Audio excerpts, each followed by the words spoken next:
Good morning, guys. This is Sir Cross, and here I'm going to introduce to you my video settings to maximize efficiency and performance in CSGO, especially since the upcoming tournament. Because of that, we have to tweak our settings now. Shall we go? Alright, first, let's talk about our audio settings. It's really simple. Normally, you'd want your master volume here at high, but I have it set here at low because for the sake of the volume. So, here. Now it's high, you can't hear me, so always keep this at 1, alright? Keep that at 1, that's fine. And then press the use mic, since if you have an open microphone, it would suck if you have a noisy background, so press the use mic. Play audio when game in background. Keep that at on, since normally when you die and you're not interested in the game anymore, some people they alt tab, so if you have it enabled to yes and next round starts, you'll be able to know what happens and not be AFK the next round. Let's go here to video settings. Brightness. Now, you notice what it does is adjust the brightness, correct. It is that's what it says, so yeah, that's a stupid question. I keep it at 1.6. That's the brightest setting, so it will make your enemies stand out.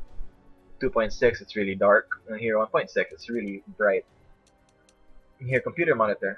Now brightness has its limits. Television is way too bright, it will be too glary and you can't spot your enemies. So computer monitor. Now if you notice my settings, I do not have a shitty computer, but I want to maximize my frames per second, and because of my good graphics, not really good, but it's decent. NVIDIA GeForce GT 635M. It's not good, but it's good enough. So normal 4:3 resolution, it increases your resolution, your frames per second. Sorry, and this one 1024 by 768. It also does wonders. It makes your screen. It doesn't blur your screen because if you use 800 by 600, 640 by 480, it blurs your screen. So keep it at its highest. Display mode full screen. Who wants to play with Windows? Disabled, of course. If it's power saving, it'll sacrifice your frames per second. Global shadow quality. I know it has a very low setting, but always just keep it at low, since keeping this at low still means there's a shadow, but very low means there's no shadow at all for your enemies at long range. Since you play on long range and short range, you'd want to know your enemy's shadow when they come by. Say for example you're watching doors and you want to have a head start knowing your enemy is coming before you actually see them. You see their shadow. So keep it at low. Model texture detail, low, high, not much difference. Low gives it more frames per second.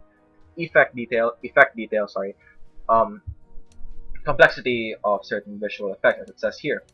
So if it's at low, say for example someone throws a smoke grenade or grenade, high explosive grenade, you'd be able to see through them much easier than if it was on high, because if it's on high, it's really complex and all of those fancy graphics there. Keep it at low. And another plus side for this, you guessed it, more frames per second. Shader detail. Yep, this one is just a post-processing effect, meaning it doesn't really do anything. It doesn't do anything to the textures and stuff. It's just post-processing and like light effects and all of those visual quality shit. But you don't really need that if you want to see your enemies clearly. You don't want the sun glaring into your face in the game, so keep it at low. Multi-core rendering, disable it, although it does make your game look better. You can enable it if you want, but for frames per second, it gives you plus 10 or plus 20. It saves your life, so I disable it. This one, you might say, why is it not on the lowest setting? Well, if you keep it at none, you will notice lines starting to follow up and pop-ups, like texture popping, and that will distract me and make me think an enemy is peeking me. So keep it at two times. That's enough. And this object now it also does the same thing. Appearance of texture. So it also has pop-ins. So yeah, keep it at 2 times. Anti-aliasing. It's just a post-processing effect. So what it does, yeah, it says here eliminates jagged edges. You know how? it blurs the screen from far away. So you don't want that. You want to see your enemies. Vertical sync. I can't stress enough how important this is to disable. You have to disable vertical sync.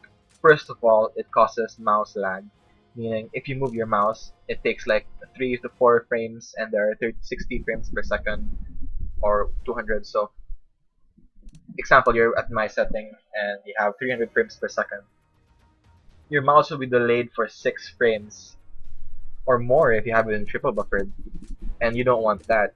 So, not only does it disable your mouse, that means also your aim. It will hold back your aim, the action, so meaning, let's say you're holding long in dust, long doors, and then somebody peeks you, and his is disabled, meaning he'll see you before you see him. You're already on his crosshair, and your computer is still processing it and buffering it just so you won't have screen tearing. But, you know, screen tearing is bad, but not seeing your enemy is worse, so disable it at all times. Motion blur just blurs the thing, so you don't want blurring, right? Also gives you plus FPS. So, yep, these are my settings. Game settings, last but not least, also important. Enable game instructor messages, just turn this to no. I had it at yes, doesn't make a difference to me. Max acceptable matchmaking thing. You might think, oh guys, set it to 350. No, keep it at 150. 150 at all times. You know, you won't be able to get into the game if your ping is greater than 150, but it's not worth it. You know, you get into a game and for like 30 rounds you'll be complaining about, oh my god, it's lag, it's lag. You have to blame lag. You guys are lucky I'm lag. Well, it's not their fault, it's your fault. You set the ping above 350. It must be at 150 because 150 and below is acceptable ping for matchmaking. See notification location. This is also important. Let's say for example you're clutching, or no, 2v3. Your ally spots an enemy, and once he spots it, ding! Notification drops down on top left.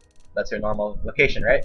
You won't see him on the map, you won't know where they are in a crucial time, and that guy starts spamming messages, and you're like, I can't see the map. So, keep it on top right.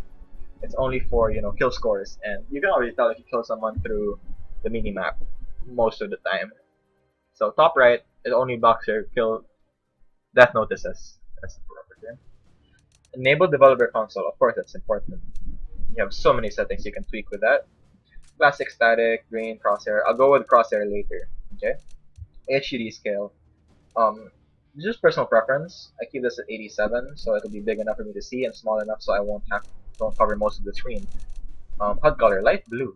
Most of you don't even know you can change the HUD color since you barely check your settings, right? Background alpha. Another personal preference thing. I like to keep it at 50-50 so that I can see it clearly. At the same time, I can see if like someone's camping in this area. So, since I always enable. Well, I'll get to that later. Health ammo style, personal preference, default simple, up to you. Show on the radar, bomb position, a personal preference as well. Mini scoreboard location, top of screen, bottom of screen, up to you actually, personal preference. But I think that'll be an advantage for bottom of screen since. Actually, no, I take that back. Top of screen. More advantage top of screen because when will there be an enemy that will appear on top of you? Unless it's like Heaven and Nuke, but most of the time they'll be in the bottom, so top of screen. Show avatars. Mini scoreboard style. I'm not sure, it doesn't matter. Scoreboard. Team tag, PIK, that's me. That's us, right? Display team tags and death notices. Up to you actually. Show colors, up to you. Team options, personal preference. Use number keys, personal preference. Scoreboard mouse enable. I'd like to set this to use. Since the only time you'll use is when you buy, but you don't want to do that. You want to buy with the B key or the numpad keys, which will get you in another video.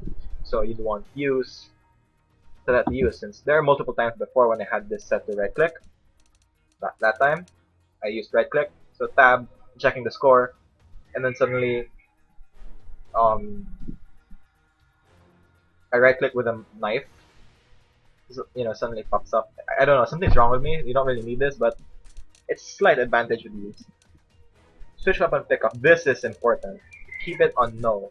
If it's on yes, you're playing with like you're trying to spray someone down with a Glock, or you don't really want to spray them with a Glock. So yeah, Eco Pistol P250, CZ785, or a Deagle.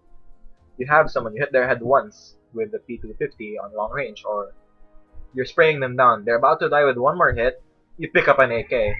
You lose that 1.5 second or 1 second of shooting time, and he gets you killed. He gets you killed first. So yeah, keep that to no, because you know if you pick up a weapon, it automatically switch. View model position classic. Um, Personal preference really, but I keep it in classic since most of my nade spots require the classic model view for guidance. But at the end of the day, you'll get used to it and you won't even need it anymore. So personal preference. Always show inventory. Yes. For example, you're in the middle of a firefight and you have no time to check your grenades. You have to switch weapons to check if you have nades or not. So keep it at yes so you'll know what your nades are at all times. So close buy menu have to purchase. Yes, classic Counter-Strike feel. Buy menu use key. Nope. You're supposed to buy with the B key. Classic Counter-Strike. Radar HUD size. Keep it at 1, I guess. Personal preference. For me, I keep it at 1 since it's big enough for me to see, and it's small enough not to block the stuff.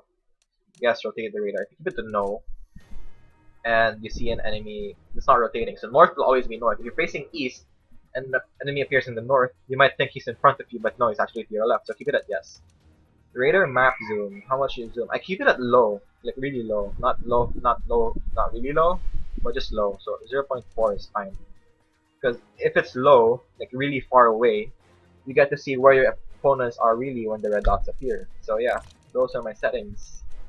Keyboard, mouse, not really important. Oh yeah, another one. If you have a gaming mouse like me, and you'd want to use grenades effectively, and you don't want to cycle through your grenades one by one, so what I do is mouse 5, your mouse buttons right here, you can't see it, but you know, mouse 5, mouse 4 for your flashbang and smoke grenade, important stuff, high explosive grenade. But I think I want to set this to, oh crap, mouse 3, there we go. Sorry. Molotov cocktail to mouse 3. Since high explosive grenade will always be the first when you press 4. Deep high grenade at 7, so you'll have everything you want at the push of a button, not 4 pushes of a button, which can get you killed. Choose team, same thing. Chat mic for me is T, since I'm used to it in mobile games, LOL, Dota 2, on all at T. I use that. It's basically up to you. I recommend using Alt, since it's really close to your thumb and you won't be voice chatting and jumping at the same time. But for me, it's T. It's personal preference, whatever you're used to. So yeah, that's it. Oh, forgot. Reverse mouse. Off. Lock mode. Hold, classic Counter-Strike. Mouse sensitivity for me, 1.8. This is for 400 DPI, guys. So if I'm at, let's say for example, 3000 DPI, the sensitivity would be 0.2. 800 DPI is 0.9. Zoom sensitivity at 1. You can tweak with this if you want. So with these settings, I could turn my mouse, I swipe my mouse for 14 inches to do a 180. That's pretty big, but you have most tracking with it, so I have a disadvantage at close range. Raw input on. This is important. It uses the hardware acceleration of your mouse, no hardware of your mouse, and base it off the input itself. No more Windows settings, no external settings, just raw input of the mouse other than DPI. Mouse acceleration at off. Keep it at on, it's really bad actually. Really bad. Oh shit, what happened to it? I don't use it anymore. If you keep it on, example, you turn 6 inches, turn 45 degrees. But next time you turn 6 inches again, but you do it faster, it will turn 180 degrees. It accelerates if you listen to your physics class. So keep it at off to enable your mouse memory, your muscle memory, I'm sorry. So yeah, that's it. Hope you learned something today, and I'm gonna post more videos for our future tournament. I'm making them tonight, 4 AM. Thank you for listening. Thank you for watching. I know you guys don't like to read when I post. So yeah, here we go. Thank you.